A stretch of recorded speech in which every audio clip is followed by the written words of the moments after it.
Friends मुसुमन आपको स्वागत करुच्ची my YouTube channel job alert. देखो फ्रेंड्स आज नोटिफिकेशन होची एसएससी जाकि सीजीएल तरफ staff selection commissioner combined graduate level examination जाकि 2021 तरफ जारी होईची।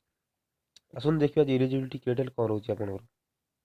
देखो फ्रेंड्स आपन जदि वीडियोटी भल लागियो तो लाइक करिवे एवं जदि आप चैनल को नुआ आछथि सब्सक्राइब करी बेल आइकन दबाइ देबे। समस्त जॉब इन्फॉर्मेशन सर्वप्रथम पाई परिबे। जदि कोनोसी डाउट अछि तले आपन कमेंट माध्यम जणी पारे। आप एसएससी सीजीएल पे आवेदन कर एप्लाई डेट देखते देखो स्टार्टिंग डेट आप आवेदन रो 23/12/2021 आरंभ हो स्टार्ट लास्ट डेट रो आवेदन 23/1/2022 पर्यंत केवल ऑनलाइन माध्यम आप आवेदन करें।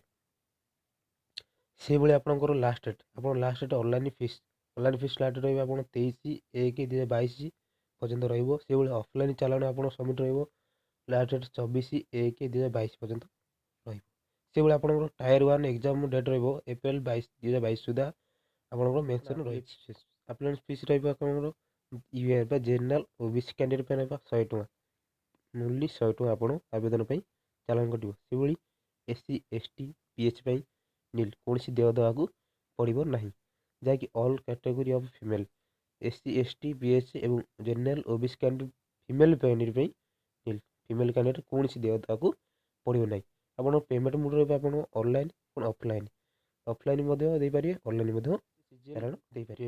2021 रिक्रूटमेंट क्वालिफिकेशन डिटेल्स देखो तो आप ऑल अदर पोस्ट आप सीजीएल आवेदन कर मिनिमम आप बैचलर डिग्री हासिल करते जहाँकि +3 पास करते आप जॉब आवेदन करेंगे। देखो आप कौन पोस्ट रोचे देखो असिस्टेंट ऑडिटर बा असिस्टेंट अकाउंट ऑफिसर देखो जहाँकि क्वालिफिकेशन डेट लिखा जहाँकि +3 केवल बैचलर डिग्री पास करते। से भाई आप देखो जूनियर स्टैटिस्टिक्स ऑफिसर रोचे देखो बैचलर डिग्री आप +3 पास करते एवं 60% आप फर्स्ट स्टैंडर्ड +2 आप 6% मैथ उपर हासिल करते। देखो से भाई bachelor degree any subject of with statistics आप स्टैटिस्टिक्स सब्जेक्ट रखी थे जहाँकि बैचलर डिग्री +3 पास। से भाई आप देखो स्टैटिस्टिक्स इन्वेस्टिगेटर ग्रेड डबल आई देखो रोचे से भाई आप बैचलर डिग्री हासिल करते मिनिमम क्वालिफिकेशन आप +3 पास। फ्रेंड्स बर्तमान आम एसएससी सीजीएल तरफ रिक्रूटमेंट आसवा कि ऑफिशियल नोटिस के आसते देखो ऑफिशियल नोटिस आप 23/12/2021 आरंभ हो 23/1/2022 पर्यंत केवल ऑनलाइन माध्यम आप आवेदन करेंगे।